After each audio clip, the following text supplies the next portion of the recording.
This is the Seahawkers Podcast, episode 442. I'm Brandon Schultz of the Military Seahawkers, and I am joined by my good buddy and Montana Seahawker, Adam Emmert. Yeah, man. It's a great day to be a 12, 2-0, atop of the NFC West in sole possession of first. A nice win against the Patriots. I'm not going to call it ugly. I'm going to call it nice because wins are always nice. I don't care what they look like. And an interesting game to talk about, especially since we got to be there in person.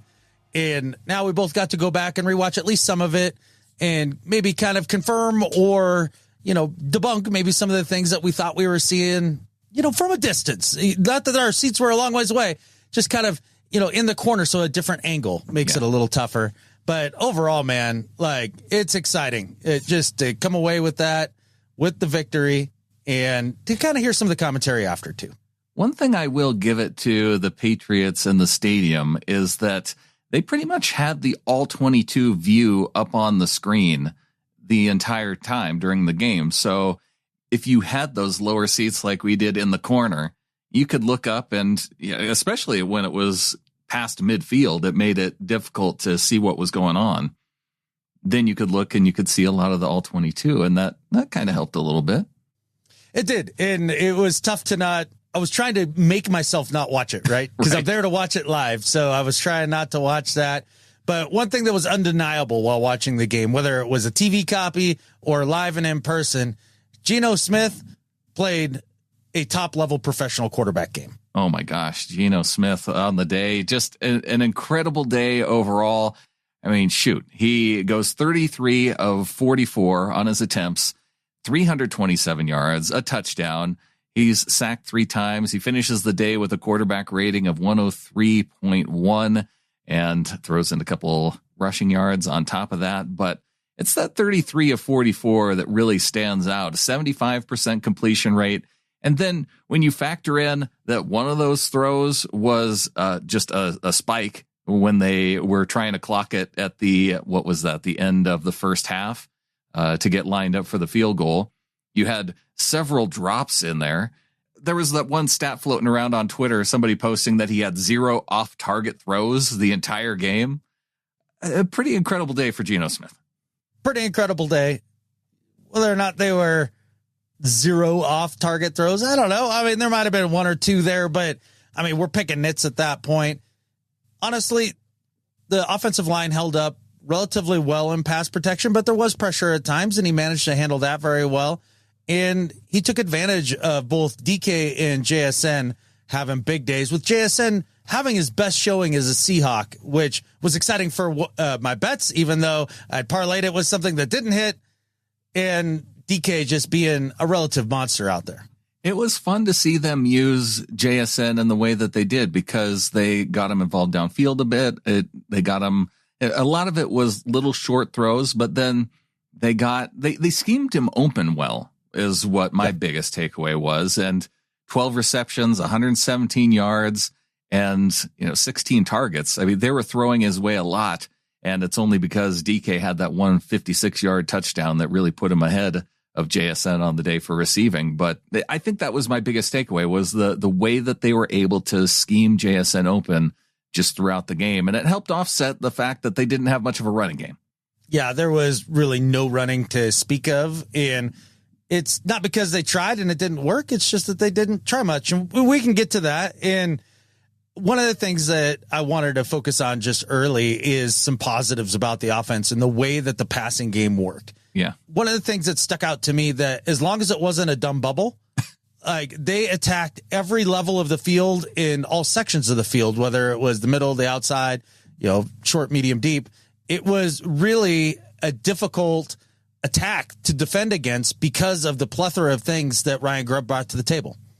I know I get frustrated by the bubbles too, but could you just take those out and then still attack at medium and deep, and I don't know, find ways to scheme up other short throws that aren't bubble screens? It just, that never seems to work. I don't know if it's just Shane Waldron PTSD, or gosh, did we run those even before Shane Waldron? Probably. Yes. Yeah. Oh yeah. No, those are some of the shoddy specials for sure. They've never been super effective. So part of it too, I guess my biggest frustration with it was the first bubble that was run was a throw to Tyler. And, you generally are going to have to fight through contact because they can see those throws coming. And as impactful as Tyler Lockett is, he's not a guy that I'm looking to see breaking tackles. Like, it has to be a really well-blocked bubble if he's going to pick up some extra yardage. Well, I think some of it is just personnel-based. I mean, for example, DK, big guy, long strider. Now, while he can get in and out of his breaks really well for a large guy, being a jitterbug in space and breaking it on a bubble screen, that's not his game. It's never going to be. I understand you're thinking, well, he's big and strong and can probably break tackles, but he's also tall, which makes it hard to break tackles in a confined space like that. Jaxon, a smooth strider, a guy that is elusive in terms of how he gets his separation. It's kind of smooth and sneaky. Not exactly a jitterbug guy that really gets it done against a dude in tight quarters. Like, that's not his game. And then Tyler, especially at this point in his career, not that he's old and washed up or anything like that, just as you mentioned, he's not going to be able to break tackles. It's just not his thing. So, and that then if you even go 4 deep, which they used one time. Right. One time. And it was actually relatively successful. It was kind of more of a swing pass, but either way, a pass to a receiver at or behind the line of scrimmage. I mean, and even if you factor in Bobo, like, he's not a jitterbug kind of guy. It's just none of those guys are really built for it. So I understand the concept if you're Ryan Grubb and you're going, look, we're down K9. The couple times we've run the ball here early, it hasn't looked great. I think what we're going to have to do is lean on our passing game. Let's use that as kind of an extension of the run game. I can understand where the mindset comes from, but it doesn't work. It doesn't work for us, and I want them canned forever. Like, no more bubbles. We need to sign a petition just for the organization. We're tired of it. Swing passes, okay. Screen attempts, fine, especially if you use them in the right situation. And when you see the blitz coming, if you can dump it off to Charbonnet, he had a nice pickup where they were sending extra guys. Geno recognized it. They sent Charbonnet out, and whether or not he was the hot read on it, he was able to pick up a nice little gain because of it. It's those types of plays that I think we find are more effective than the stupid bubble screens. Look, if you want to get the backs involved in the passing game in that way, where you're kind of doing the run everybody off and then swing the back out kind of thing, I like it because lots of other teams do it. We're going to talk about that quite a bit when we start talking about the freaking fish here. But as far as our team and its best effectiveness, I don't think that those are going to be the things that we're going to lean on. And to be fair, Ryan Grubb didn't lean on those things throughout the game. No, I mean, he was getting the ball to the intermediate range stuff on the regular. Obviously, we had the bomb to DK. That was more of a busted coverage by the DBs because they kind of got to the line quickly and ran tempo, which they also did pretty effectively. Yeah, and the way that they were protecting Geno on that play, it allowed them to get the ball downfield to DK. It was a pretty well blocked play. Charles Cross ends up blocking just about nobody, but because Noah Fant was coming down in motion, he was then able to pick up the block on Keon White, which was a really impressive block by Noah Fant to be able to take on their best pass rusher, and Geno Smith able to hang in there and deliver that pass. So whether they were expecting more pressure up the middle that left, Charles Cross just, in no man's land or not, it ended up working out very well for the Seahawks. It really did. And Geno Cyril Smith, I mean, this guy, as John Gruden would say, he has been the steadying force for this offense in both games here in this young season, and has really been, he was the difference in this last game. You could argue that K9 getting going a little bit in the third in week one was the difference in that victory. But honestly, like this last week, that was all Geno putting the team on his shoulders when we've been told by many different doubters out in the, football blogosphere and all that stuff that, well, he's a nice quarterback, but you can't just put the game on his shoulders and carry a team to victory. BS. He just did it. He's done it before, but there's another example there. And he caps it off with a game-winning drive in OT. A nice drive by him, too, at the end of the second half, just to get the team in position to be able to clock it. Part of it was just very poor clock management by the Patriots at the end of the first half, which ended up giving the ball back to the Seahawks. A nice punt return by Dee Williams. So in addition to giving Geno his flowers, I got to give credit to some special teams because of that Williams punt return that helped get him into position. 3 field goals by Jason Myers at critical moments. And it was definitely Geno that led the way toward the end. But the throw just coming out of the half, they had a 3rd and 7 throw over the middle to JSN for a first down that I think might have been Geno's best throw of the day. Oh, good luck picking one out. But that, if you want to nominate that one, I will second it. That was a beautiful, beautiful throw. And, Geno just displayed elite accuracy throughout the day. And we talk about the game winner in overtime. We talk about the drive at the beginning of at the end of the first half. And then let us not forget that he goes out there at the end of regulation, marches the team down the field, manages the clock well, gets him down there. And thank God Mike decides not to go for it. And they kick the field goal, send it to overtime, and away we go. Yeah, why don't we start there in terms of some of the coaching decisions on the day? Because we heard from Mike McDonald, I think it was his coach's show with 710 Seattle Sports, that the percentages in that moment said to go for it.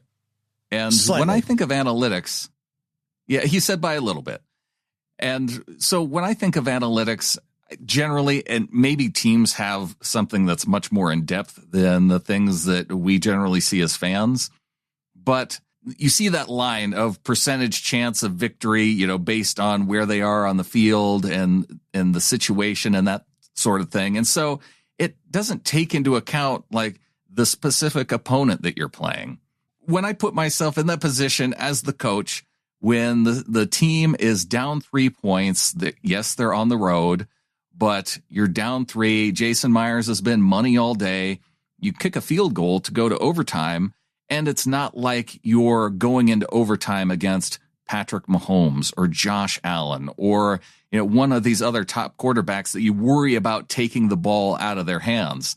Now, you do have to worry in this situation that the way that the Patriots were running the football, that if they get the ball first, that they're just going to continue to run it down your throat, much like the way they had throughout the second half of the game. And so that part of it was a concern.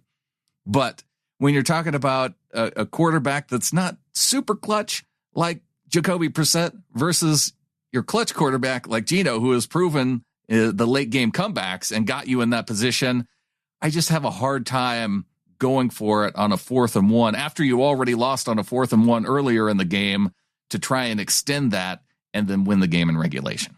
Yeah, I believe they were 50% on their 4th down tries. They had one a little earlier in the game that they did convert on. Mm-hmm. Short yardage was a bit of a struggle, but overall they were 50% on 3rd down, which I think I had mentioned on the post-game show that this felt a little like a Pete Carroll game where the offense is struggling a bit and, the defense is getting jellied. And that was one that we've lost in the last couple years because especially on 3rd down with Waldron and company, it was just a nightmare game in, game out. Seahawks have been pretty good on 3rd down, again, in a young season. But I think that is really the difference maker in this game, considering they could have been even better on 3rd down when you factor in some of the drops that came in. Based on some of the drops, based on some of the penalties in some situations too. I'd have to go back and look at all the 3rd downs just to see it down and distance wise if that was part of the reason why they struggled over and why they weren't better on 3rd down. I mean, being 50% is relatively good. Yeah, it is relatively good. If you're 50% on 3rd down pretty consistently, you're going to win a lot of ball games. And I think that's a huge positive. So, I listened to that coaching show with Mike McDonald. And if you guys have not listened to that, anybody out there, keep listening to the show. But when you're done, put a pin in it and go back and listen to it. It was a gem. It was an absolute gem. Big kudos to Brock and Salk for the interview. Number one, anytime Brock gets the giggles, that delights me to no end. It was really fun. But it was a really interesting look into, I think, Mike Macdonald's thought process and stuff. He seems to be a fairly open book as much as he can be without giving away competitive advantages and things like that. But one thing after the game is he gives a game ball to Ryan Grubb and talks about how he called a hell of a game. Mm-hmm. And I remember hearing that in that moment and going, oh, no, like, no, that can't be a hell of a game. That can't be a hell of a game. And when we get to maybe some less than optimal things that happened with the offense, we'll talk about that. But then you listen to the coach's show, and what he was trying to get at with it was a hell of a game in terms of the play calling is they realized pretty early that the way that they have been trying to get after running the ball was not going to be successful in that game. And so out of necessity, it was time to play football that the way that they did, and which is difficult when you're that one-dimensional, to consistently move the football, which they did, and then put up at least 20 points. And they ended up putting up ultimately 23 when you count overtime. So in that context of, yes, okay, he got through that game. It's a learning curve. The whole coaching staff is learning. That's something Coach Mike talked a lot about in exactly how they're going to put this all together throughout the season. Then I felt a lot better about that game ball after, because he did lament that they did not run the football the way that they need to, and that's going to be a focus going forward. And one of the things that he mentioned specifically was the scheme in which they get after running the football. And there's some stuff within that I want to talk about later. Okay. I think the thing that was most frustrating when you consider the way that the Seahawks weren't able to run the football, I mean, it was 14 attempts by Charbonnet, 38 yards. So, yeah, yards per attempt wise, not great. That's less than 3 yards per attempt. So it was very ineffective. He did have 5 receptions for 31 yards. So out of the backfield, he was able to pick up some yardage that way. But the reason why it was especially frustrating, one, I think personnel wise, we wanted to see a little bit more Kenny McIntosh just to have just a little bit of a change up. But two, when you looked at the other side of the ball and how effective they were at using Ramondre Stevenson and then Antonio Gibson, and running Stevenson a lot up the middle, using him as the hammer, using Gibson as the guy toward the outside that was the more speedy back, able to pick up yardage that way. You looked at that and you wanted that a little bit.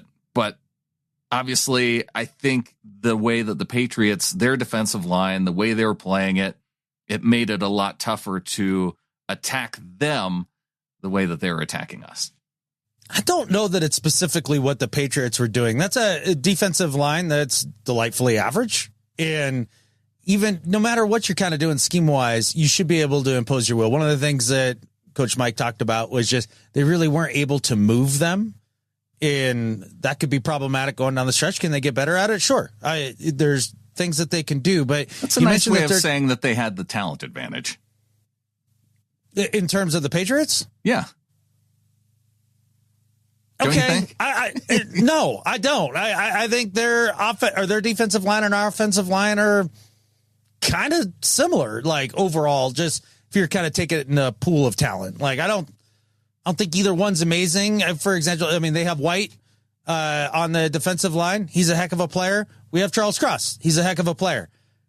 Then everybody else, like there's some good ones and then there's not so good ones. Like I think it's kind of the same thing, but you had mentioned the 13 carries from Charbonnet. 14, yeah. Well, 14. Okay. The Seahawks ran the ball 19 times on 66 snaps. That's a run percentage of 28%. That's abysmally low. Like and those 5 that you're counting were Geno Smith scrambles. There's that and Geno Smith sneaks. Right. Yeah. He had 3 sneaks in this game as well. That's an extremely low run percentage in, a run pass ratio of, 19 to 28 to what would the math be there? 72. That's awful. For example, last year we were right about 60-40 run pass ratio. And I think as a fan base, we all looked at that and said, more canine, please. Like we'd like to see more of the run plays. The average of the league last year was somewhere right around 55 to 45%. 55% pass, 45% run. We were running at 28% of the time. And not only that, and I think this is the more important part of it, they were running out of shotgun. And that can be effective at times. I don't say eliminate it all from your playbook or anything like that. But they were in shotgun 81% of the time this last game. Right. And that's counting 3 times being under center. I counted it up. They looked like they were under center 12 times. 3 of those times were sneaks by Geno Smith. So I'm even being generous there. Maybe I missed 1 or 2, but around 80% of the time, they were running their plays out of shotgun, and the majority of the runs came out of shotgun. You cannot have an effective run game down in, down out in the NFL, primarily running out of shotgun. And if you don't believe me, look up on YouTube. There's a great video from a year or 2 ago. It's Damian Woody, Dan Orlovsky, and Ryan Clark talking about why it is that running from under center is so much more effective than running from shotgun. And really the number one thing is the back, when he gets the ball, when you're running from under center, has a 5-yard head start and he's got a little momentum. So especially against a defensive line that you're having a difficult time moving, that's a big advantage for the back. And secondly, it allows the lineman to fire off the ball a lot better as well. So I think one of the things schematically, when Mike was talking about it in his show, that they're going to need to go back and do, they need to make an adjustment on their shotgun to under center ratio. I think that's going to be something that would help them out a lot going forward. Well, and one thing that you see other teams do too is run out of pistol. And that's when they line the running back up behind the quarterback, and that allows him then to get a little bit of a head start. It does. And that's a decent, happy medium. For whatever reason, teams don't seem to fall in love with the pistol. You don't see it a ton. But I don't know, maybe it's one of those things where it's kind of like a Jeep Patriot, where it's like, you know what? It's a damn good car. It does everything. Okay. You know, like I get off road a little bit. I can drive down the highway nice. Drives in the city okay. But is there anything that it does special? Oh, hell no. No, not even close. And maybe that's a little bit like the pistol. Whereas, you know, you don't get the advantages in the pass game that you do out of shotgun, but you don't quite get all the advantages in the run game like under center.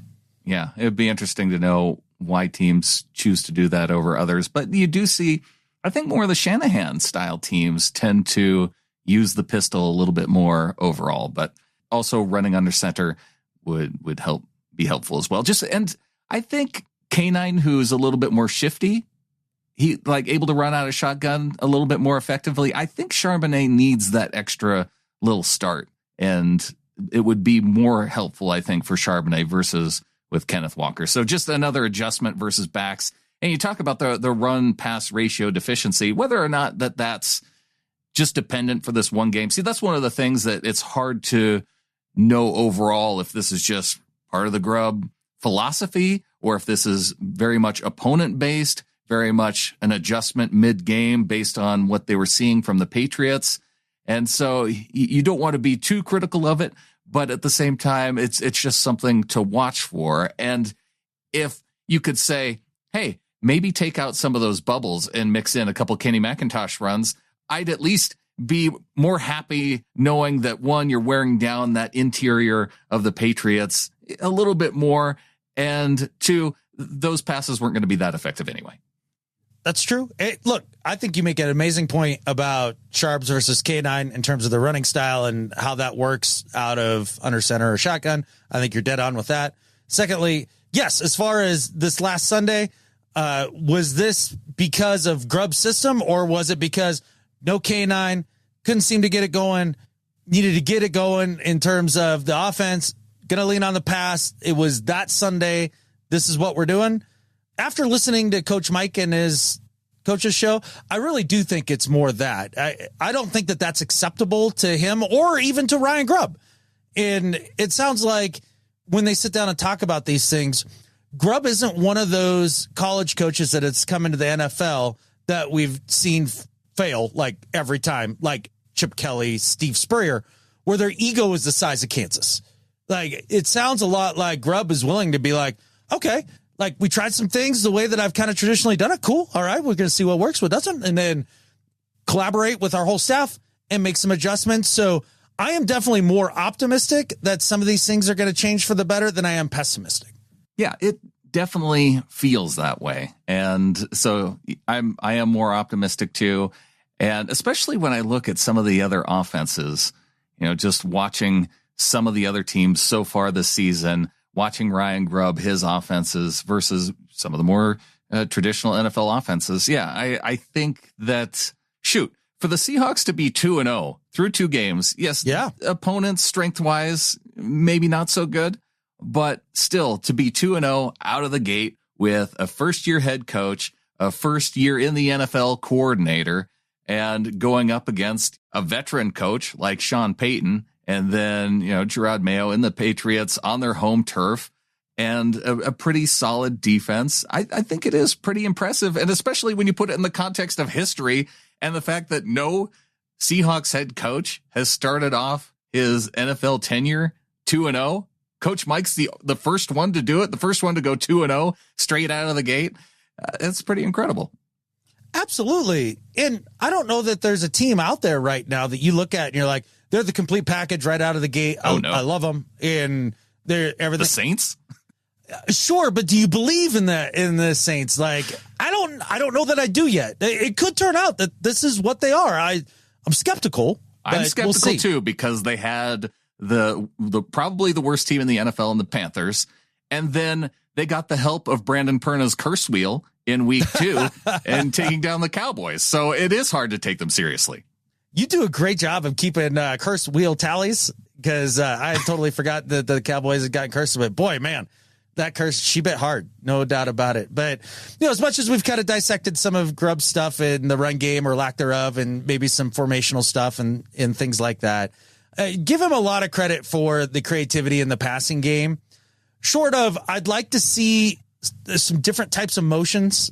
We talked a little bit about the way that he was motioning backs. And, one of the things that bothered me was splitting out a back early, bringing him back in late.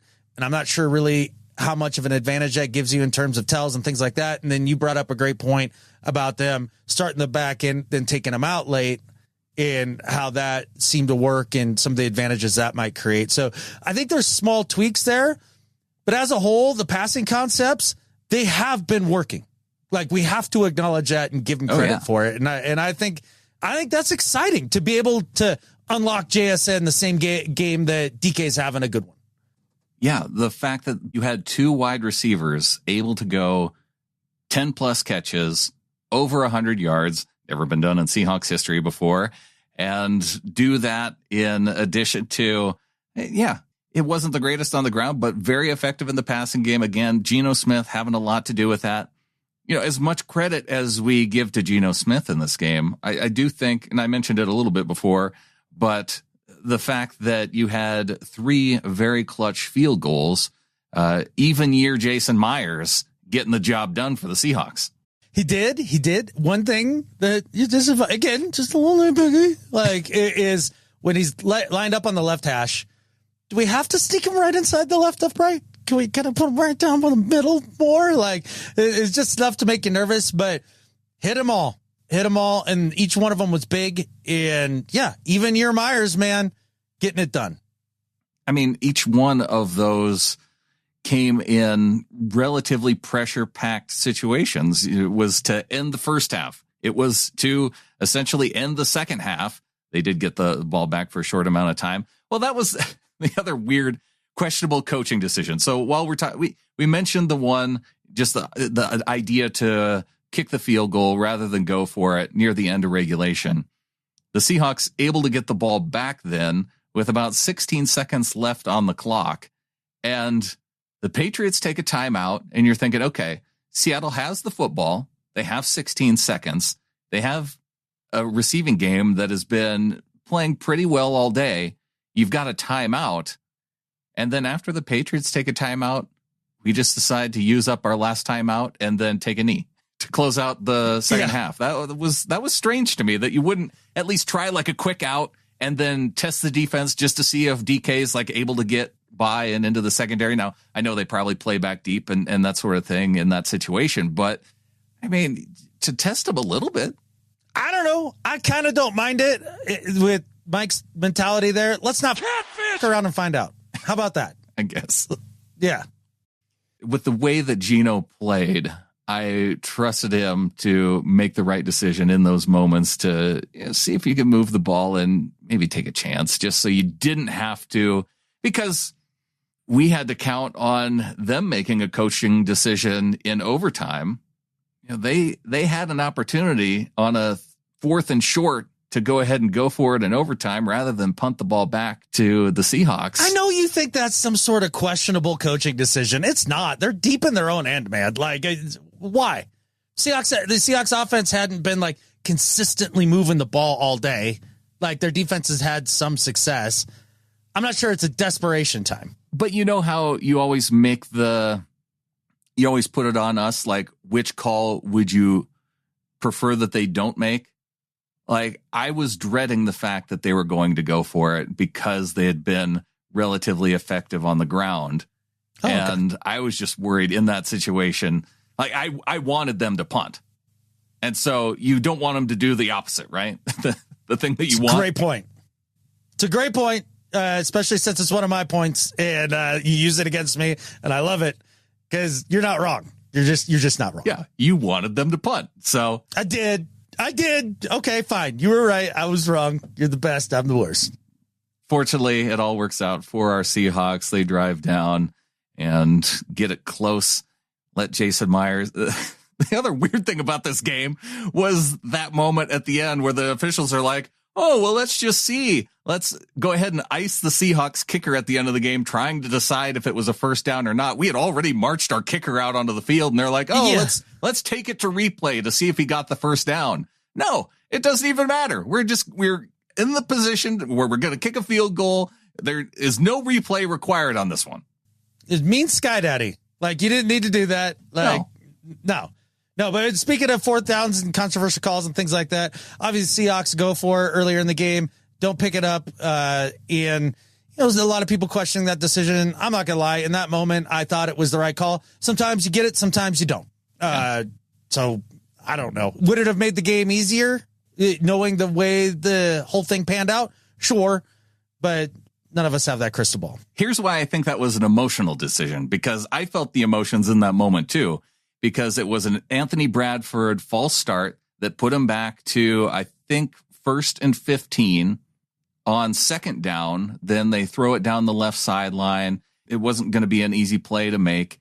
When you say whether or not it was on target, that might have been one that you could question was off target or not, because the receiver didn't really have much of an opportunity to catch that ball.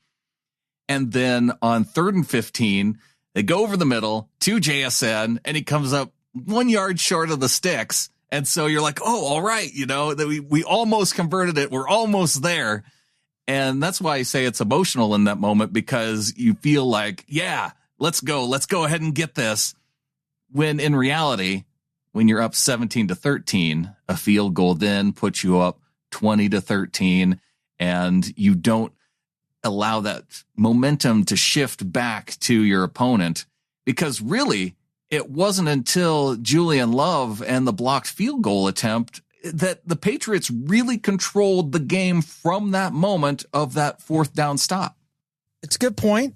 I think when Coach was talking about it in his show about his decision-making process, about when to go for it, when to not, and how that's communicated, it sounds like what he does is you're on a drive, you're getting close to the 50-ish, you're looking at the score, you're thinking about momentum and how things have been going and kind of your gut reaction. And it sounds like he wants to try to get into Ryan Grubb's ear early during that drive and be like, look, if we get down in here and it's a 4th and makeable, like, I want to go.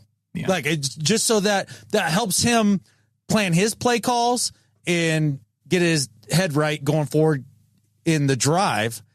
And I think there's a possibility that what he was trying to tell us in that little section of the interview is like, I kind of already decided we're going to do it. And so we did it, and it didn't work.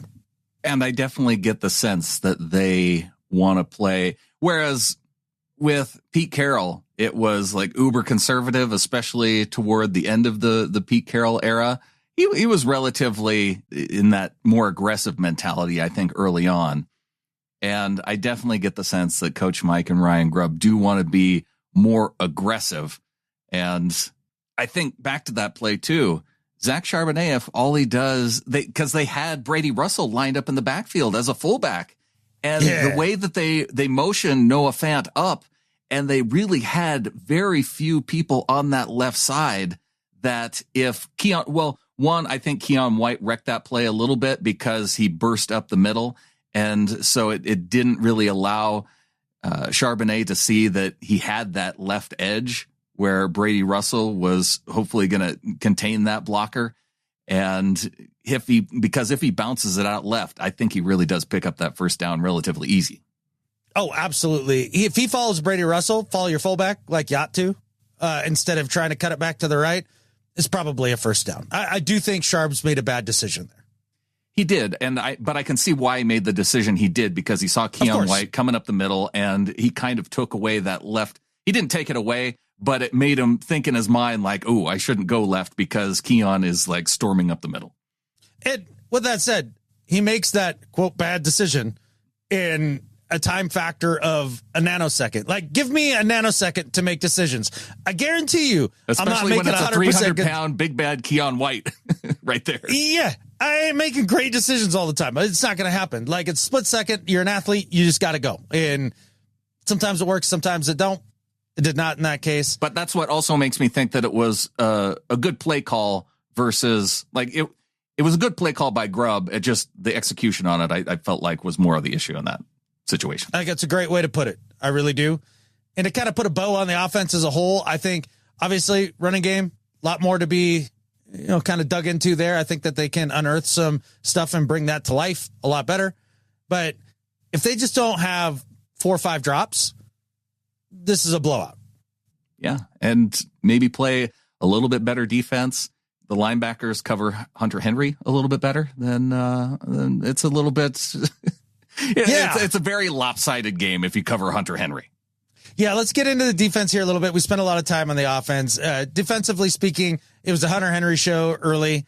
And while he was on the linebackers a little bit, he also picked on Julian Love a little bit. And so there, it was safeties and linebackers. But overall, Hunter Henry's biggest plays, he kind of stayed in, fake blocked, stayed in, did, maybe blocked a little bit. And it was all the late leak outs when all the action has happened in front of you as a defender and you think he's just staying in. Right. And all of a sudden he's out in route and picking up yards. Yeah. Jerome Baker in specific thinking that he's staying in because he went after Jacoby on multiple times. And maybe he thought it was because he had defenders behind him then like Julian Love able to step in and help out. But in terms of Love, according to PFF anyway, only gave up 2 catches for 16 yards on the day. Oh, when I say picked on him a little bit. Yeah, that's a little bit. It's a wee bit. It's a little. Just to make sure that we didn't just pile on the linebackers here, be like, well, it wasn't all of them. Like there was a little bit. I mean, Julian Love made a lot of great plays in the game too, including the block punt. And he had a couple, big run saving plays, being the last guy in the secondary, where I felt bad for him because it was like, oh my gosh, here in the second half, it just felt like Julian Love was getting pounded by Ramondre because he had no help up front and he was getting to that final line of defense, and it was Julian Love making the tackles. It was. He played a hell of a game in run support from the safety position. It's not what you want as a defense, Julian Love having to be that guy consistently. Oh. But if he has to be, like, knowing you can count on him to be that dude, and really that's kind of Julian Love as a whole, right? When it comes down to, can I count on this guy? Yeah, 100%. Yeah, all day. Yeah, I'll take Julian Love all day. Now, as far as the run defense, I thought in the first half, like, it was a little up and down. They got some yards, that sort of thing. And you had mentioned it earlier. The second half was when they really got it going. And this kind of circles back a little bit to some of the things I was saying about Grubb and what we were doing in the run game. The Patriots started with the run game. They kept with the run game. And in the second half, they got under center and really got after the run game. And it was at that point that it went from the defensive linemen just kind of getting turned and missing tackles to where they were getting pushed a yard or so off the ball. They won it in the trenches easily. And as much as they got pushed around in the run game, it was the pass game where the Seahawks defense was getting after them. 21 total pressures, and that's throughout the game. They had 4 sacks. Well, 3 sacks because one of those was a shared sack between Leonard Williams and Byron Murphy getting in there for his first quarterback registered sack. Half a sack, but he got there. And 3 quarterback hurries for Murphy. A nice game for him, being in there for 38 out of the 68 total snaps. So nice to see some pass pressure from him. He was actually one of the top rated. He was the top rated pass rusher, according to PFF, among all the Seahawks defenders. And so a nice day from the defensive line in one aspect, not so nice in another, but a nice day overall for the defense. They improved on their missed tackles from last week, only 7 total missed tackles this week. That cannot be true. That has to be. That it doesn't feel right, does it? Because tackling was not good. That was one of the things that really popped off the screen. And it's not just me saying that. That's one of the things that Coach Mike came out with and talked about, that he was not happy with the tackling. And I think rightfully so. It was Murphy, you said, was a top pass rusher? He got the highest pass rush grade. But yeah, I disagree with that too. The best pass rusher was Mafe with 6 total pressures, or you could say Leonard Williams because he had 5 total pressures and 1.5 sacks. Yeah, man. One of the things that stood out watching the pass rush get after it was our stars came to play. Yeah. Both Mafe and Leo, to steal a Chris Sims phrase, they were f***ing up the place. And it was super fun. Leo had a monster game. I don't think we could talk enough about him to give him the type of credit that he deserves. A guy that got paid this offseason, and oftentimes you wonder if that's going to translate into a dip in play, and are they going to stay motivated and all that. 2 games into the Leo Williams new contract, the answer is, oh yeah, he's motivated. And he is just an absolute game wrecker on the inside, and him and Murphy make a fantastic pair. I think one of the things that I thought was interesting is that we didn't see more Hankins in the middle throughout the game, especially when the Patriots had shown they're going to get under center and they're going to smash mouth football between the tackles. It seemed like they were a little reluctant to get him in there. And I think that might have been a difference making move. And maybe that's one of the things that Mike was referring to when he said, yeah, when it comes to stopping the run, he went for a long time about how much it was him first in some of the things he learned in that game. Yeah, and he was out there for 27 snaps. Jaron Reed out there for 37. I tend to think of those 2 guys as probably the 2 that rotate the most. And there probably could have been a different way to handle it on the defensive line and getting Hankins in there a little bit more, especially on early running downs. But it'd probably be okay too if you have a heavy package out there with Leo, with Jaron Reed and Hankins. You could put all those guys on the field at the same time. There's no law against it. You're 100% right. You can choose to do that. And maybe they were so enamored or just happy with the idea that the pass rush was effective as it was, even with Brissett being just a tall drink of water, man. That dude's just a big old dude, and he is hard to get to the turf. And they had him in the grass multiple times. There should have been way more sacks this game. Yeah. Woolen whiffed on one. Mafe, he had his opportunity to get another one, but they should have been able to get to him a little bit more. But again, he's a big guy. He's going to get out of some of those sacks that we saw. And going back, I want to make sure that we do recognize too, we pointed out Julian Love, heck of a day, saved the day on multiple occasions, including blocking a field goal. But if we don't even recognize Devin Witherspoon and Tariq Woolen, I mean, Woolen gave up 2 receptions on the day for 14 yards. And if you say so, I still don't believe it, but okay. Yeah. Well, I think they might have. Yeah, I don't know what they were crediting those particular catches to. Yeah, but that's a nice stat line: 2 catches, 14 yards. But then you look at Witherspoon: 1 catch, 5 yards, only 2 yards after the catch, no yards after the catch for Woolen. And so when you think about just between those 2 guys, your 2 starting corners, 3 catches, 19 yards, and a whole 2 yards after the catch. Yeah, the Patriots wanted nothing to do with the Woolly Spoon. Like they wanted nothing to do with it. They didn't really utilize the receivers. Brissett didn't want to test that. It was smart on their part in terms of the game plan. And maybe they did want to get after it a little bit. And it was just the fact that Spoon and Woolen were doing their thing out there and just sticky. And I'm so glad that you did bring them up too, because the lack of production from the wide receivers, like when that happens, you're highlighting something that didn't happen, which is something that's easy to overlook, right? And that's a great game by them. It's a great game by them. And you might wonder too, well, what about Trey Brown? Because he was out there for 39 of the 68 snaps at cornerback. And so they tend to move Witherspoon around a little bit and bring Trey Brown in there as well, and gave up 0 catches, 0 yards on the day.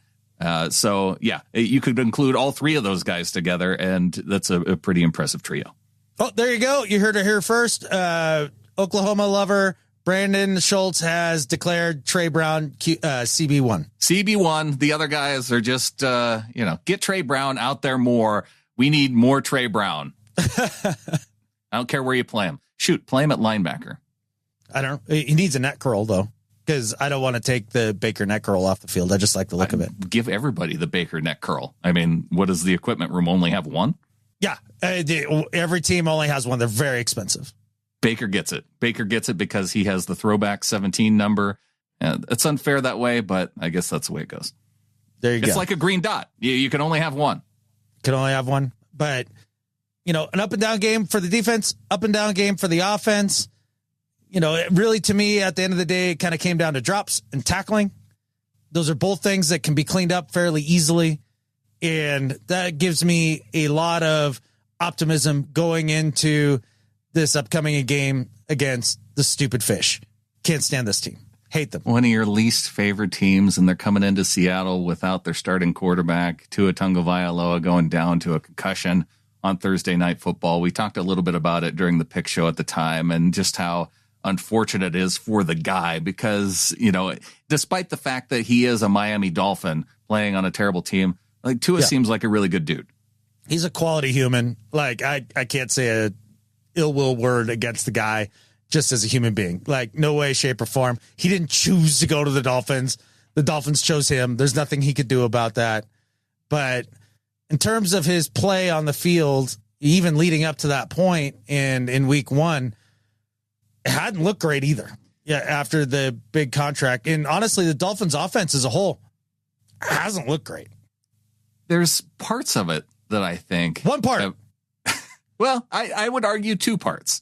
Okay. All right. I'd like to hear it. Well, Tyreek Hill is still like one of the fastest dudes in the NFL. And whenever he gets the ball, you have to worry about him scoring from any part of the field. And I think Devon Achane is a very good running back that could be a problem for Seattle. I got you. And so we're almost right on the same wavelength here. So in terms of Tyreek Hill, is he electric? Yes. Could you argue he's the scariest or best receiver in the NFL? Absolutely. Can you also argue that they don't have a quarterback on the roster that can get the ball to him in a way that would utilize his skill set? Oh yeah, absolutely.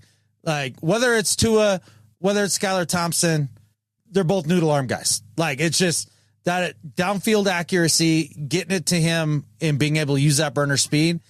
You're just not going to do it. So then they're relegated to using Tyreek Hill in the little short motions where they get him going horizontally and try to get him ahead of steam and then get the ball in his hands close by. And I think the number one thing that stood out to me about the Dolphins offense, not that this is groundbreaking or anything. One, it's extremely horizontal. Mm-hmm. And secondly, the vast majority of their passes are at or behind the line of scrimmage. And that's where Achane comes in. Their number one play by far that's the most effective is a swing pass to Achane. That's it. That's all they got. And sometimes they do the run everybody off thing. So all the defenders go all the way down and then sneak him out. And then other times they kind of plan it out a little bit more to where they sneak out a tight end or another back out with him as kind of a lead blocker and then get it in his hands. But either way, their best plays is Achane out of the backfield and hitting him that way.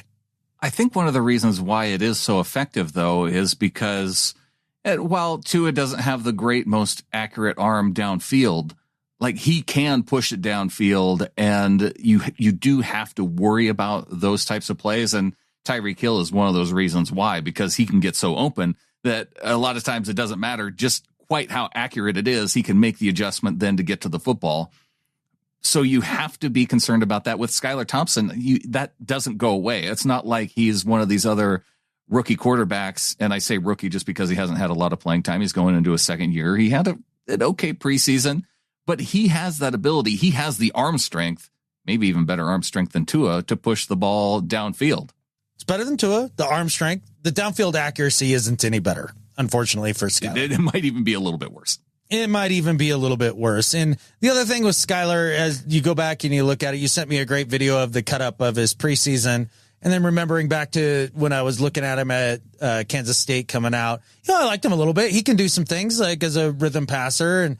But right now he is a one read pony. Like that is it. That is all.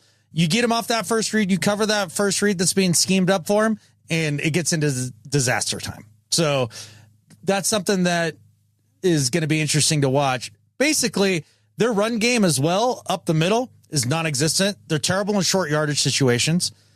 So really the Seahawks need to concentrate on all of those outside zone runs and really making sure, I would almost say even in the pass game, having a spy on the back every play, because they often kind of run the flow of the play, to one sideline and then sneak the back out the opposite way against flow. And that's how they kind of get that open. And it's easy to do if you're a linebacker to go with the flow.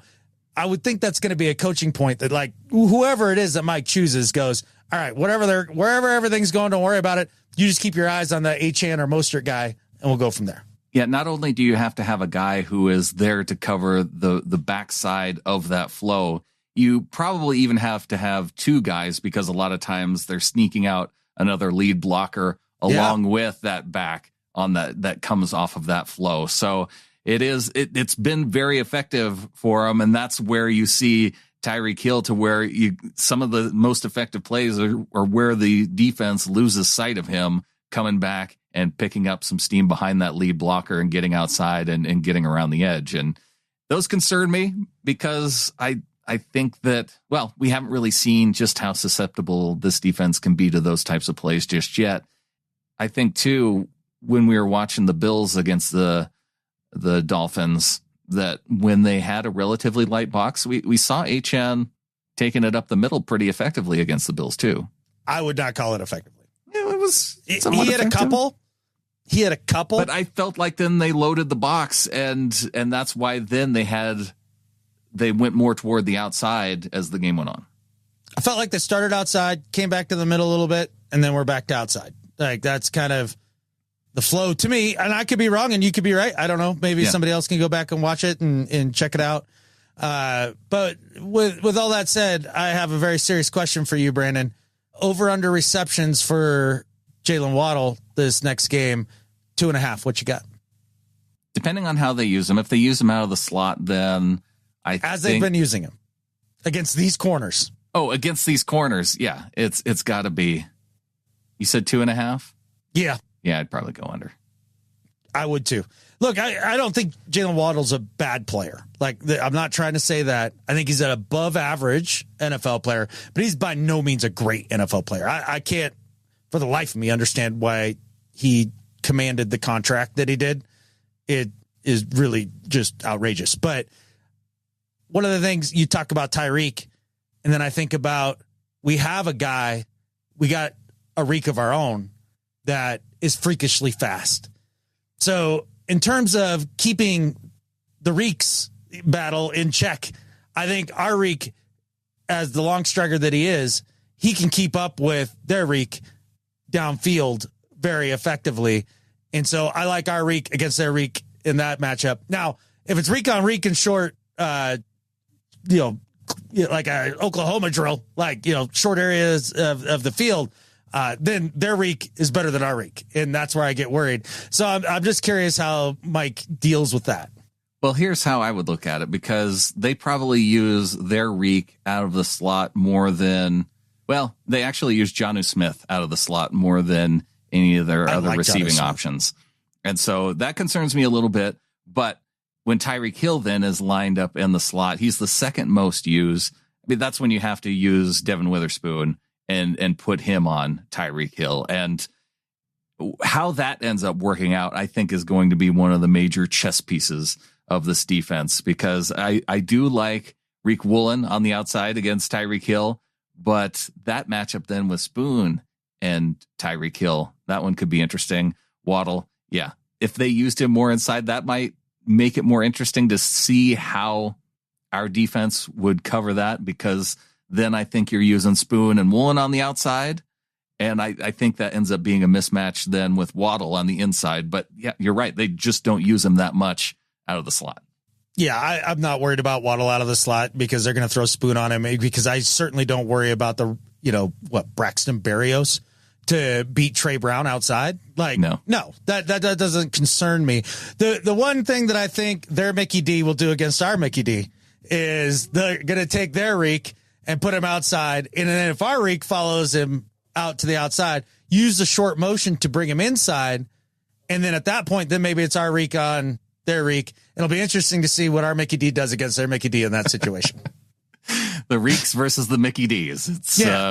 It's one of the things to watch for sure going into this game against the Dolphins. The other thing that I'm interested in is seeing how Grubb then test this Dolphins defensive line, because one of the things that stood out to me, the way the Buffalo Bills were playing this Miami Dolphins defense, like that defensive line for the Dolphins looks tiny. Yeah, that's a good way to put it. Can we not overpower this Dolphins D line? It's hard telling, not knowing, I think, at this point. And I think it will kind of come down to the style of runs that we're going to go with here. And a lot's going to come down to, do we get K9 this game? I think that's going to be a huge difference maker. And then you think about outside DK, we get another DK and Ramsey matchup. Those are always epic. I can't wait to see DK hold it together and not get a dumb penalty and be baited by Ramsey. It's going to happen. He's going to hold it together. That's my prediction. I think we have a more mature DK at this point in his career.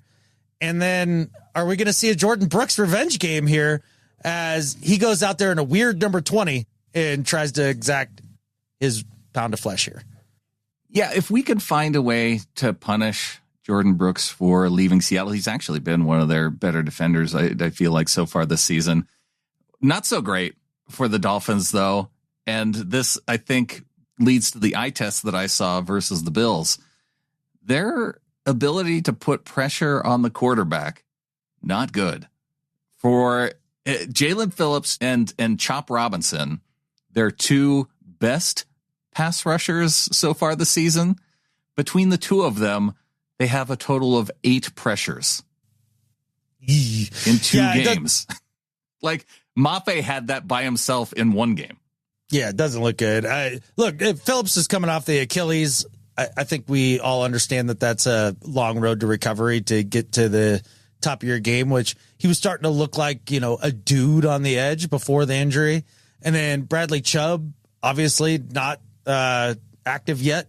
And I can't remember what his thing was. I think maybe it was a knee, or maybe I have those reversed. Either way, doesn't matter. Bradley Chubb's not playing. Pass rush has been bad. The only other familiar face in this game that, terrifies me as a Seahawks fan is the great Calais Campbell, who in week 1 looked good and looked pretty good in week 2 as well.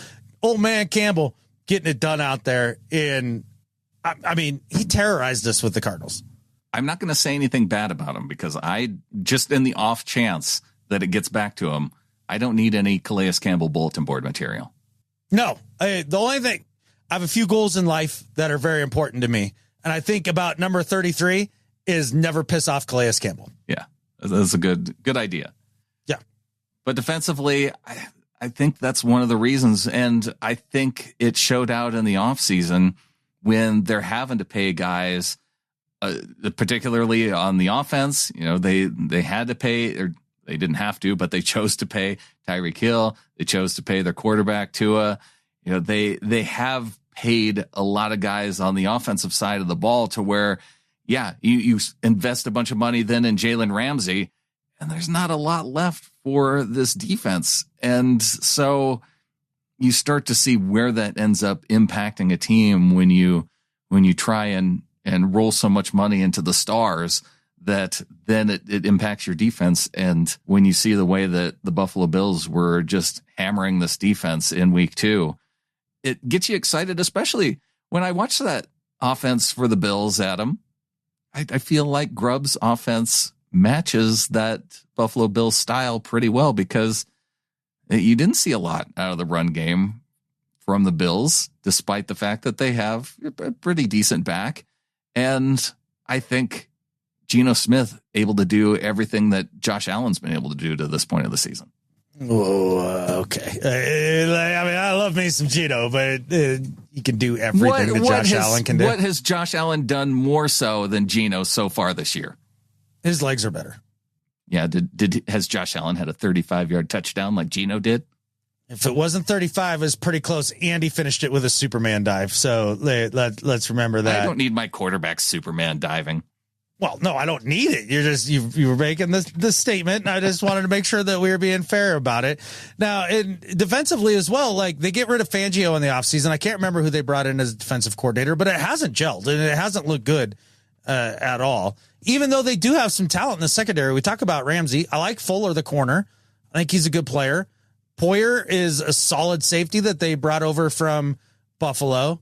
And who's the other safety? He's a decent player as well. Oh, Marcus May. Is that who it is? Yeah. Okay. Yeah. He was at the. No, it's Holland. It's Javon Holland. Oh, he's good too. Yeah. He's the better safety. Yeah.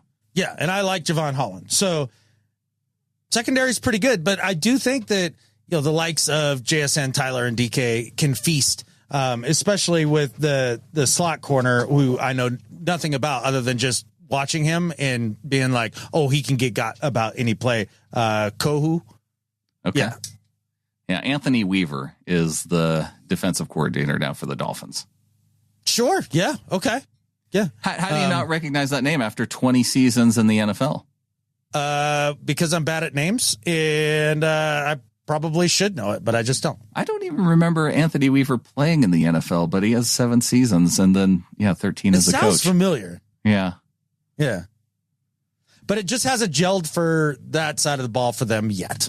Okay. Yeah, for whatever that's worth. And I'm not trying to say Anthony Weaver's terrible. He's never going to get it together.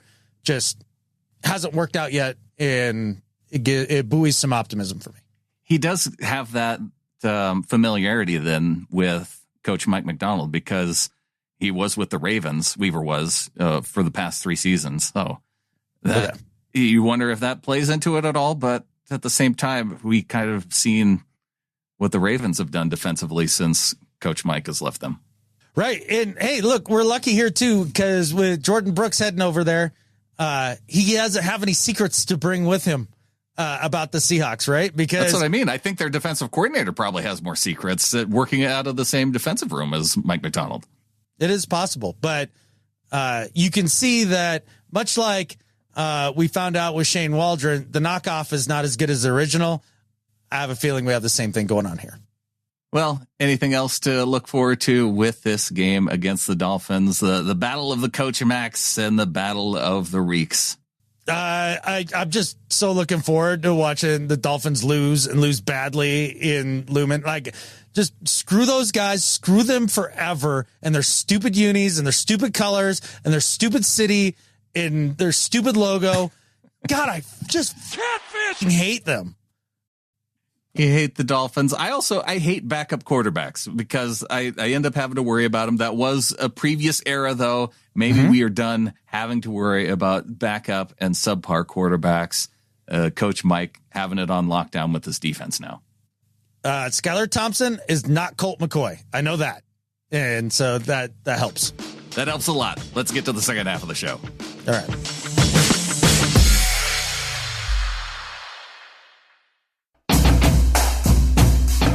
The Seahawks are now 2-0 and leading the NFC West. What's more fun, the fact that we are 2-0 to start the season, or that we got to see the Rams get demolished by the Arizona Cardinals 41-10 and are last in the division and look like they have maybe the league's second worst defense now that Aaron Donald is left?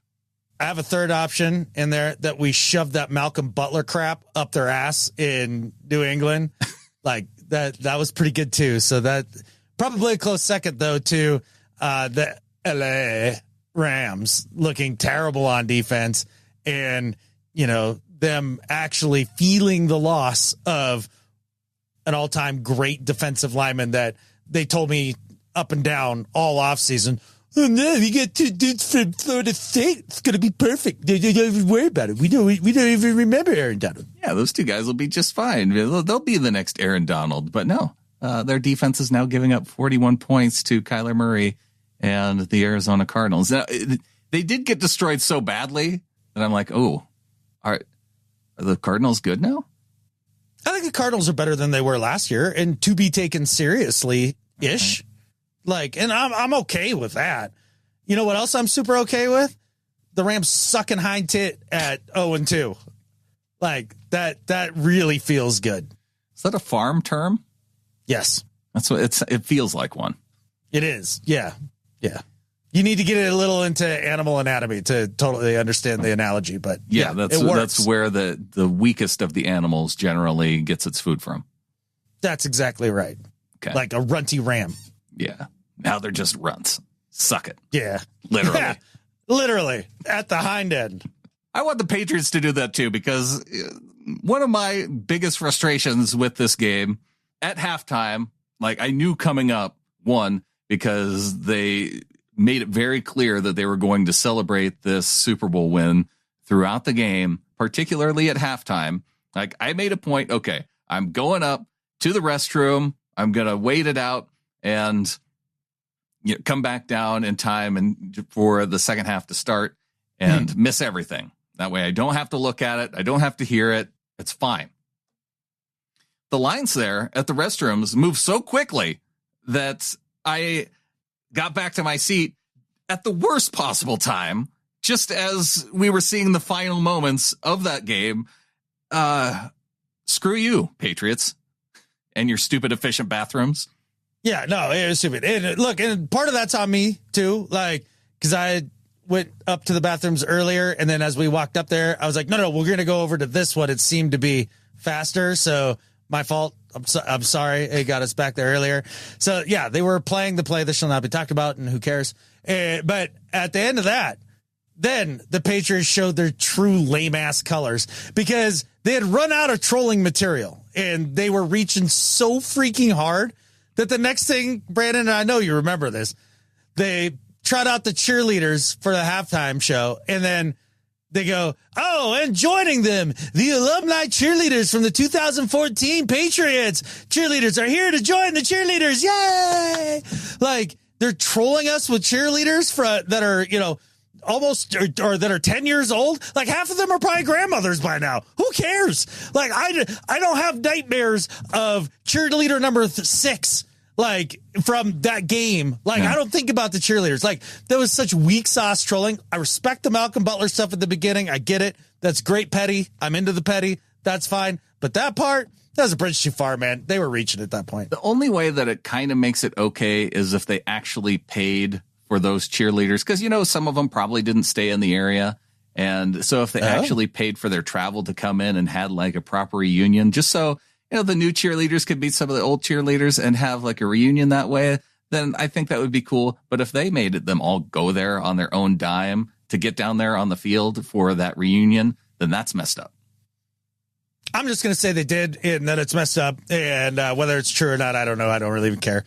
But that just got to the point. It's like, oh, now you're trotting out the cheerleaders from that game to like try to rub it in our faces. Suck it. You're down at half and you're going to end up losing this game. Have a great day. Yeah, and that's what they ended up doing. Also losing the game, the stupid San Francisco 49ers losing to the Minnesota Vikings, where apparently Minnesota is 49ers kryptonite. Like they haven't won since, I don't know, Steve Young was the quarterback in Minnesota. It was some wild stat like that. I couldn't believe it. And for whatever reason, Minnesota as a city owns San Francisco. I don't know why. I don't know how. I'm here for it, though. And thank you to that lovely Vikings team for taking care of business. Purdy looking completely mortal in these first couple games. And I even heard Chris Brockman on Rich Eisen's show on their Overreaction podcast throw out the hot take of, did they get rid of the wrong quarterback? Should they have kept Sam Darnold and gotten rid of Purdy? And the play between the two of them has been disparate enough to where you go, okay, that's ridiculous. But yeah, okay, I also kind of see it. That is, that's also hilarious. Yeah, not so funny for the 49ers is the fact that Deebo Samuel going to miss a couple games with a calf strain. They also have, he's going to be out. And in addition to having Christian McCaffrey out now, like Brandon Ayuk hasn't been all that stellar through these first couple games either. So you put all that in a blender, and yeah, I kind of like the idea of the Niners getting out to a little bit of a slow start. And getting torn up by Sam Darnold. Look, the other part of it here is the disease of more and the disease of me. It does affect performance on the field, and that's exactly what's happened to Ayuk here. Mm-hmm. Now, can he pull it together throughout the year? I don't know, maybe.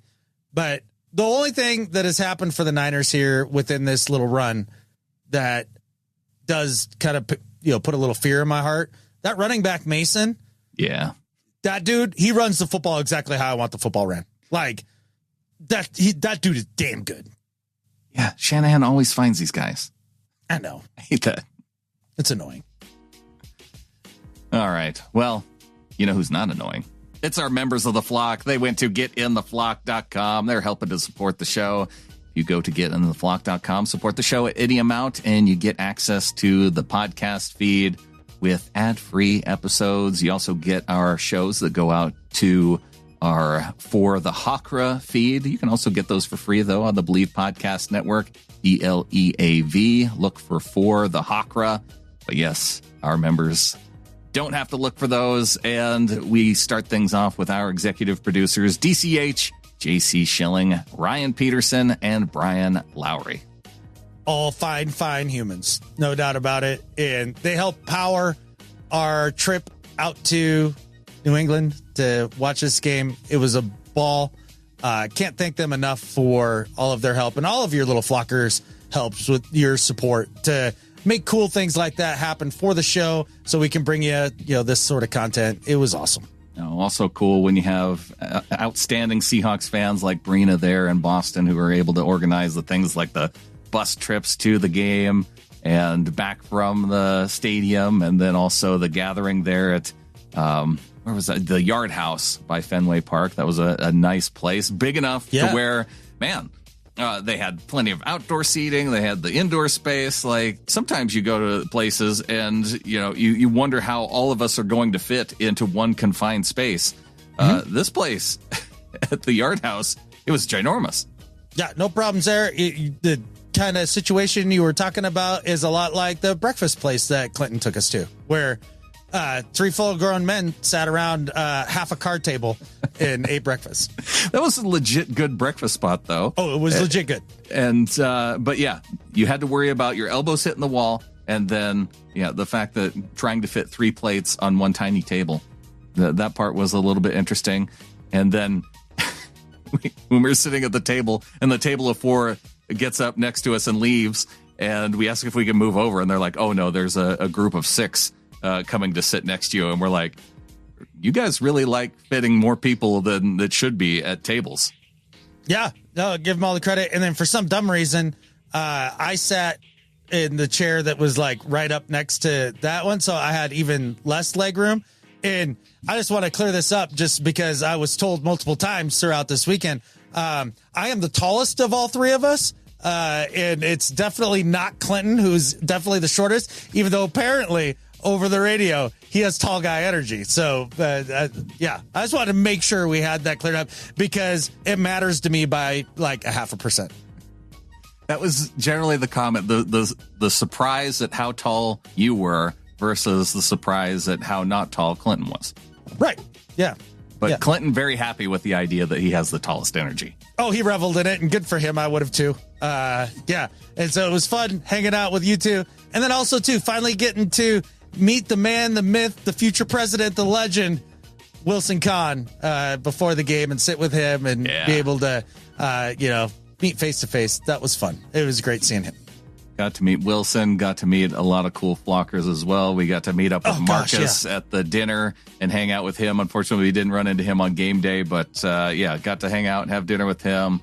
You know, Ryan from New Hampshire. We had Chris from Boston, Gary, who came up from New York, Ryan, who came down from Toronto and wore his Ultimate Warrior paint and had the flowing hair. It was amazing. He should legit start making a living as a Braveheart Mel Gibson lookalike, because with the face paint and everything and the eyes, he could do it. Yeah. He could do it. He's got, and I think he has the personality for it too. Oh, for sure. Yeah, no, he's great people. Ran into Andy and Ashley after the game, ran into Jeffrey, Casey Hawk, and his son. And man, you guys, I know we mentioned it on the after show, but ran into Julian Love's old man. Yeah, we did. And look, he was super gracious.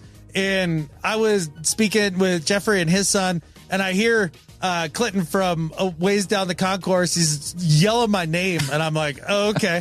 Either he's in trouble or something cool is happening. So I ended up walking over there. It's like, this is J Love's dad. And I'm pretty sure he said J Love, because you can never get Julian Love right. It's always Jordan Love. And it was awesome. He was super gracious.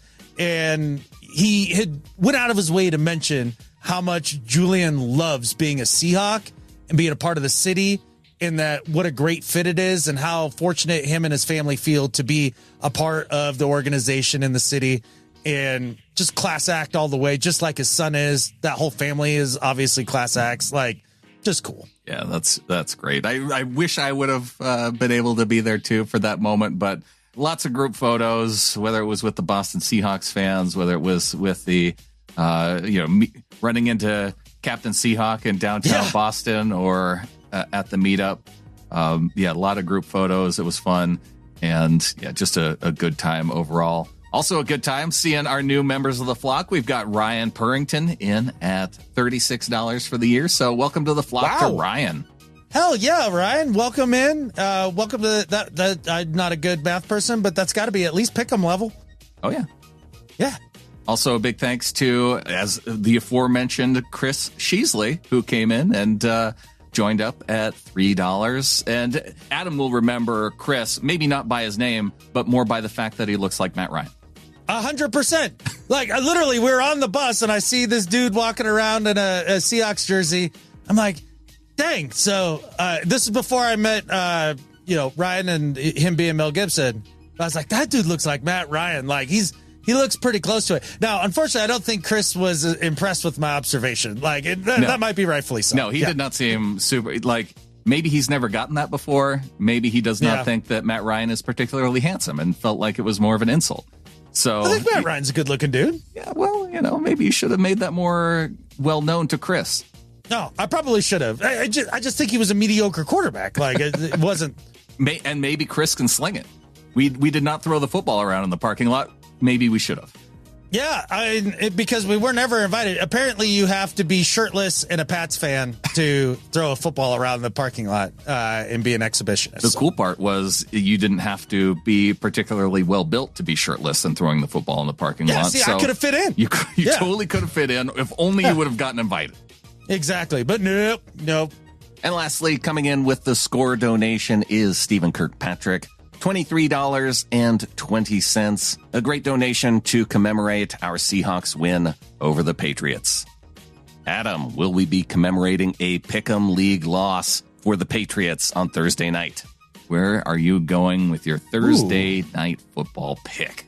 Dang. Okay. This turns into a much more difficult pick than I think anybody would have imagined going into the season. That's why looking at the schedule and be like, get to win, get to lose. That's dumb. Because nobody would have predicted that the Jets defense hasn't been particularly good. Mm-mm. And, the offense has been so-so.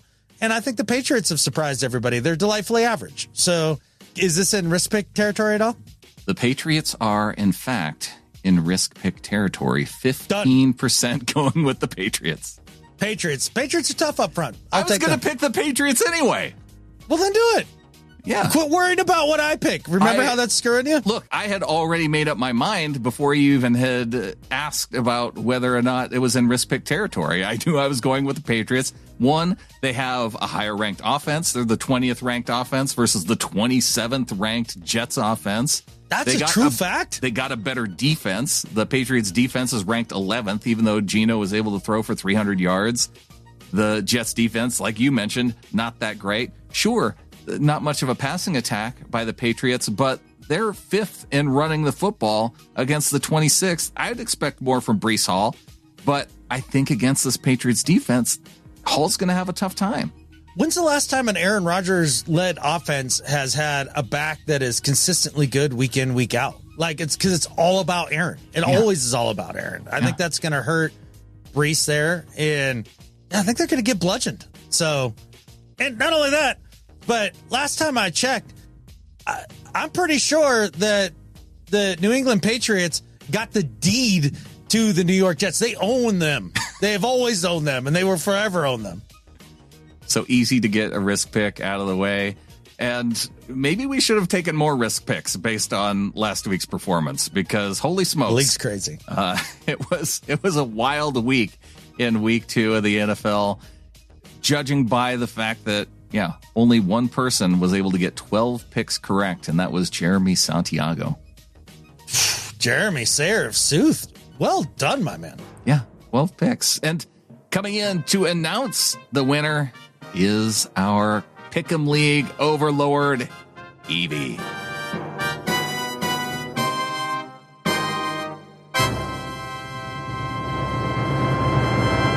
This week, I am a happy overlord. You all picked the Seahawks, even the guy Jared, who didn't last week. He sounded like you wanted to give him a free pass. However, if he wants to play in my yard, he plays by my rules. Okay. From what Dad said, this Jared person may support the Broncos. If that is true, then if he picks against the Seahawks again, his punishment shall be sending either of you a picture of him wearing a Seahawks shirt, holding a sign saying, "I love Russ" on it for the Discord. Dad may have helped with that forfeit. Hey, look, man, I love that our overlord is both, she is fair and also a little petty. And that was perfect right there. Yeah. I haven't spoken to my dad about his picks this week, as he is away with work in Inverness, Scotland. He says work, but today he is spending on a sightseeing trip around Loch Ness looking for the monster as he has a down day. It doesn't really sound like work to me. Well done to Jeremy Santiago, who won this week with 12 correct picks. He was the only one with that many. Also to Hall Mafe Sack Club, who is leading overall with 24. Looking down the list, I can see Dad is 2 back from that. Part of me never really wants him to win a prize, but at some point this year, as he never has and always points out that he finishes just outside of the prizes, then I remember how funny that is, and I don't. Have a great week, and look forward to the pick show on Thursday. Love Evie. I mean, go Hawks. Hey, love you back, Evie. And look, I think if Hugh continues to not be able to pull down a prize here, I think at the end of the season, we send Evie a prize for being a great overlord. Ooh. And then she'll have that over him too, which would be a lot of fun. That's a really good point. If Hugh goes prizeless throughout the season, Evie's getting a prize. I like it. And I did speak with Bronco Jared, and he's not an easily intimidated human, but Evie can be scary, and I think that's a significant threat. We'll see if that changes his behavior. I did let him know that he needs to change his team name, though, because what are we talking about? Just his name? It's a screwed up name anyways. It's 2 first names, Jared, Tim. You can't trust that. No. And and he spells his name all jacked up. Jared with a G. I don't even, it's crazy. So he did say that he had tried to, but he can't because let's just say he's technologically challenged. So we may have to help him with that, Brandon. Okay. Yes. And for anybody having trouble with that, it is a lot easier to go and visit cbssports.com on the desktop version. And then you go to the settings tab and you go to the drop down and you go to my entry. And then when you click on that, you'll see where it says entry name. It isn't really clear that that's your team name. So you might think, I have to put my first name in here because it says entry name. Instead of your real name, you just put your team name there, and it'll show me your email address. And if you hide it, it'll keep that from other members, but I'll still be able to see the email address, so that way I can email you when you win a prize. But yes, that is the easiest way to change your name. Not super intuitive, and that's why sometimes we see some people with their real names there. Very good. Way to make excuses for Jared. He doesn't deserve I wasn't making an excuse for Jared. I was making an excuse for maybe our other members of the flock that that might be having that same challenge. Very good. Very good. Hey, can you, I haven't looked. How'd we do between me and you last week? You got 9 picks correct on the day, and it looks like I only got 8. So I fall one more pick behind you. Neener. I guess I'll catch up. Or you won't, and that's fine too. But at the end of the day, folks, if you're in the Pick'em League, you're enjoying the picks, all that stuff, you want to hear Brandon and I go back and forth about the league and the picks. Every Thursday night, we're doing Thursday Night Live. We'll probably talk about the games a little bit more, I think, for the next few weeks here. We happened to not really be watching this last week, or I didn't. And we go over the game that's being played, talk about our picks. It's been fun, and invite you guys to join us live and make fun of Brandon's picks, since his are worse than mine right now.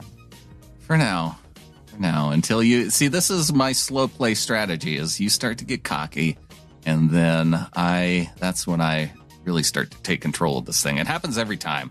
Either that, or you decide not to pick, and that happens every time. And then I end up winning by default that way.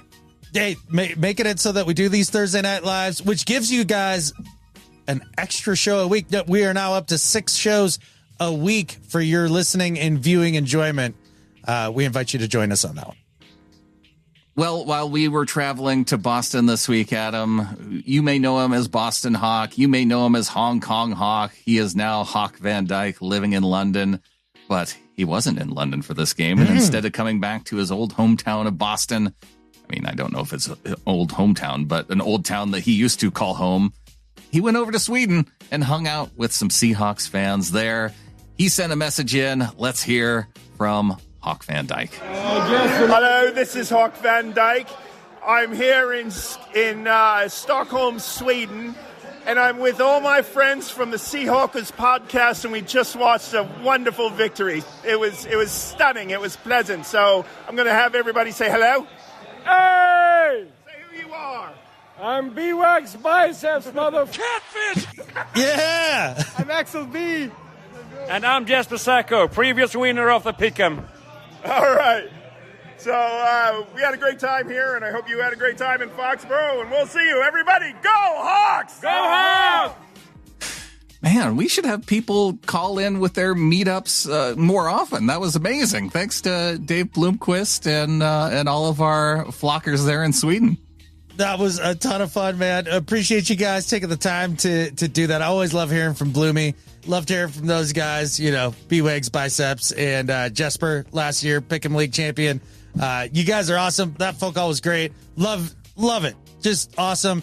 And if you enjoy hearing from Bloomy, and you should, because he's a great time, he also has started a YouTube channel exploring different parts of London and England, and it's a gas, man. Check it out. You won't do it with a frown, I promise you. No, and you'll have everything that you need for when you go to London. Starstruck in London is the channel. While you're there, if you haven't subscribed to our Seahawkers podcast YouTube channel here, because maybe you just tend to listen on the audio side, but if you also subscribe on the video side, we are on our way now. Thanks to everybody helping us get up over 4,500 subscribers. We are now on our way to 5,000. So, if you can help us cross that next milestone, we'd appreciate it. That'd be awesome. Giddy up. Let's do this. We also appreciate John the Bard Davidson, who has come in via email. If you want to send us an email, gohawks@seahawkerspodcast.com.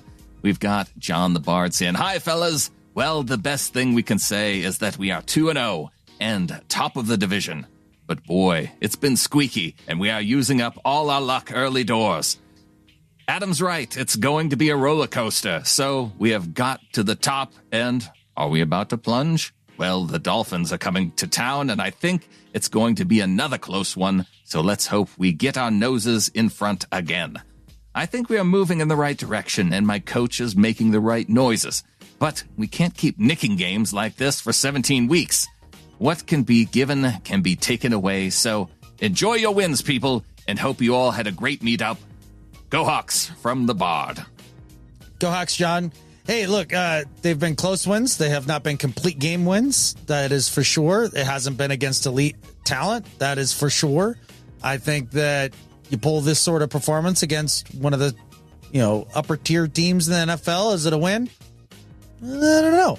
But I will say they haven't been like crazy lucky. It's not like they're surviving off turnover differential or anything like that. Like, for example, Patriots fumbled the ball in the last game, recovered it themselves, right? Also happened in that first game. Like, our fumble luck has not been good so far. Yeah, so I'm not sure that it's been lucky per se, but not complete either. I do think that that's fair, and there's a lot of room for growth. It was kind of odd, though, seeing the Seahawks in the top 10 of both Pete Prisco's power rankings after this week and in the top 10 of Colin Cowherd's power rankings. No. Both of them ahead of the 49ers. We must suck again then. Those guys are often wrong in power That feels rankings. like we're about to be jinxed. Yeah. Oh. At least it's not the Perna curse wheel. No, that thing has been undefeated this year. You do not want to end up on Perna's curse wheel. Dude, it's been undefeated for a while. Yeah, even the new one. Yeah. But, like, especially good so far. Like, the Ravens losing by a toenail in week 1. And then the Cowboys, like I mentioned in the first half of the show, getting destroyed by the Saints when there were questions about that team. So, yeah. So it could be worse than the Prisco Cowherd power rankings, but could be. Hey, nice to see that people are noticing a little bit. You always like that as a Seahawks fan because it seems like it doesn't happen very often. We have middle child syndrome as an NFL franchise. Yeah, it tends to happen, but hopefully we can keep it going. I want to be in the top 5 now. Yeah, I want to be number 1 for the rest of the year and then win the Super Bowl. Like, that's what I want. Is that too much to ask? No. Yeah, probably. No? Yeah. No. I mean, maybe. Hard telling. On to do better and better at life. All right, man.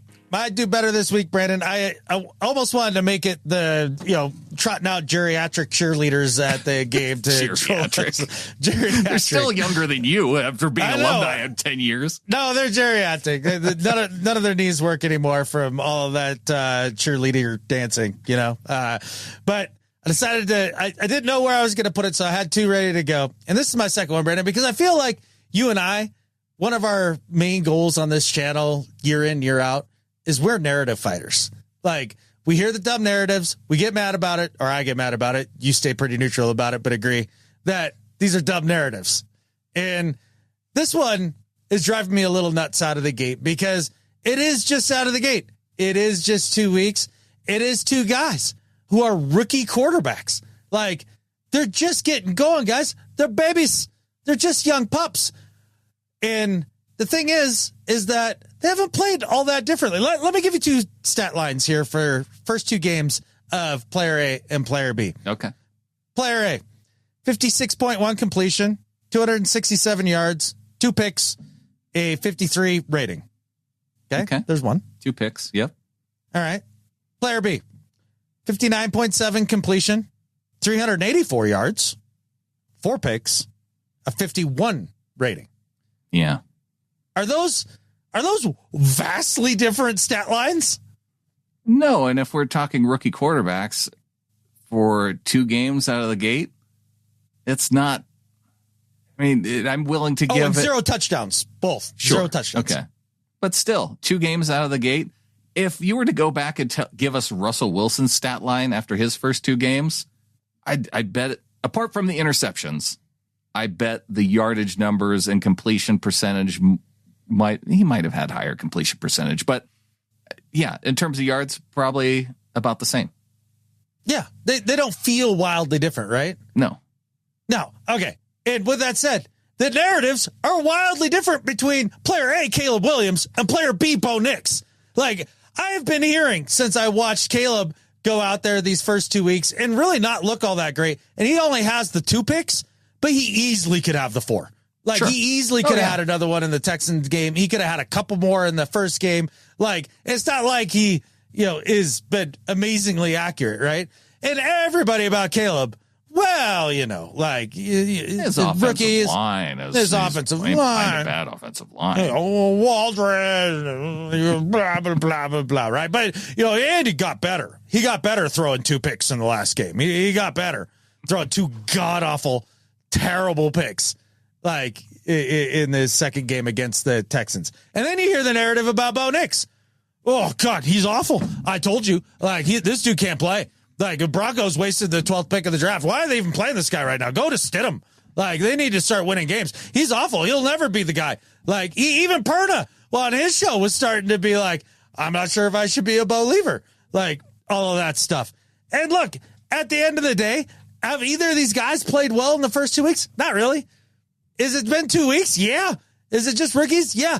But Caleb hasn't been getting better, and like it's all going to be okay. And Bo Nix isn't trash. Like, these guys have played exactly the same football. Can we just understand that and stop with the dumb narrative about Bo Nix being garbage and Caleb Williams being the fucking chosen child? Like, I'm over it.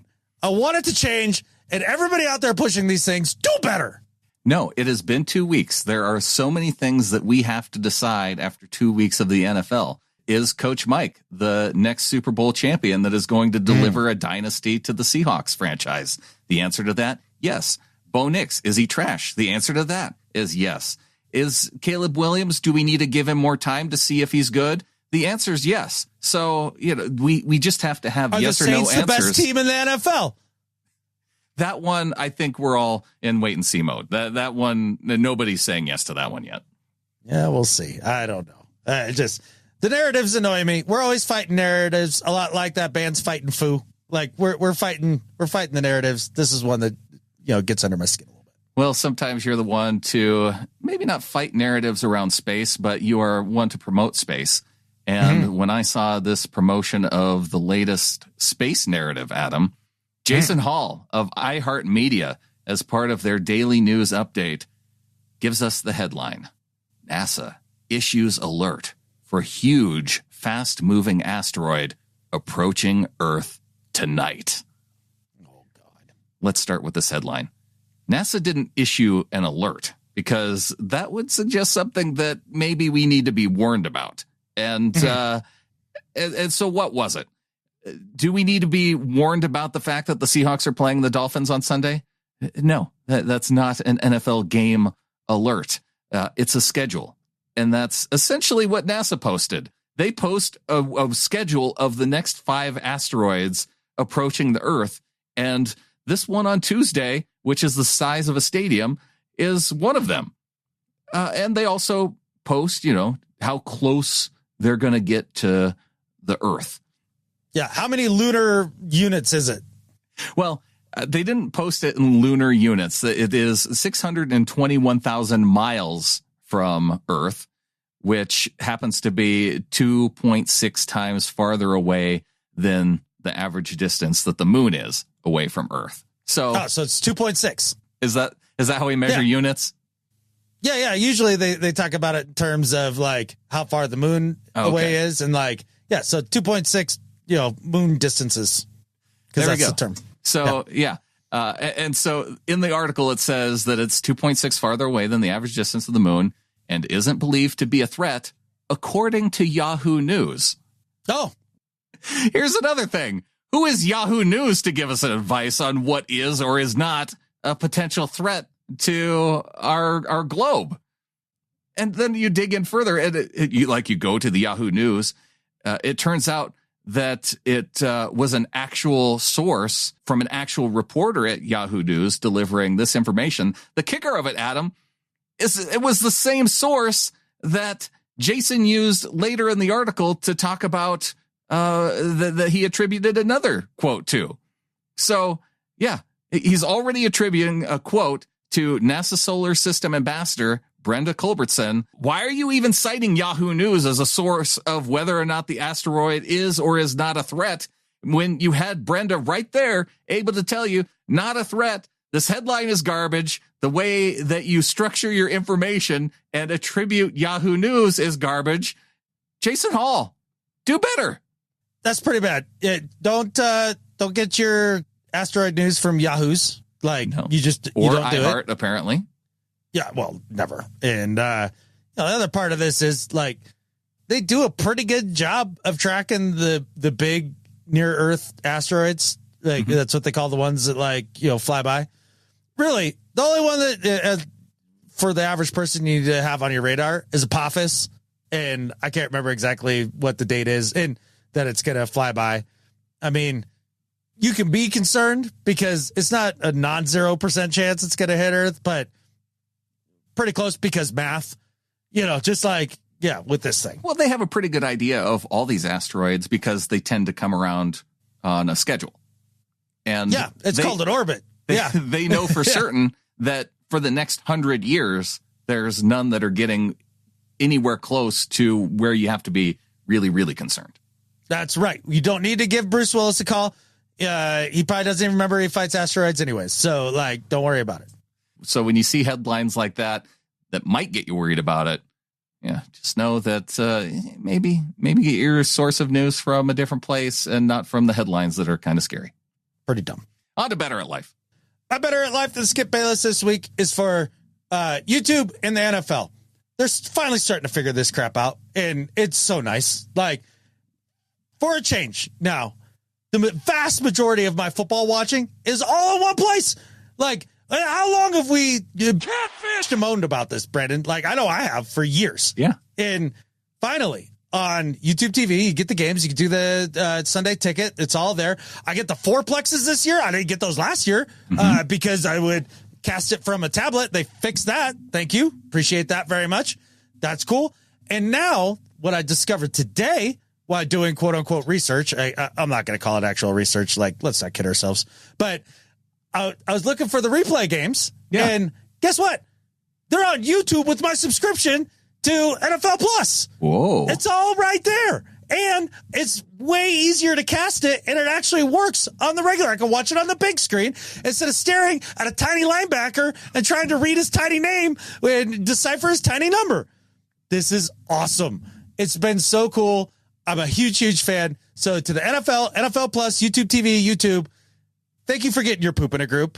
This has been wonderful. You guys are better at life than Skip Bayless. Now, do they have the condensed replays? Yes. Okay. So that thing is down. Because my biggest problem is every time I go to our NFL.com subscription, it makes me sign in, and it takes me to that page where there's no easy login button.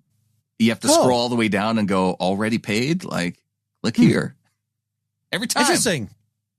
Mine auto logs in. Oh, it's nice for you. It is nice for me because I need the extra help. You're more capable than I am, So all right. Well, as long as it's just me, that's fine. I do empathize.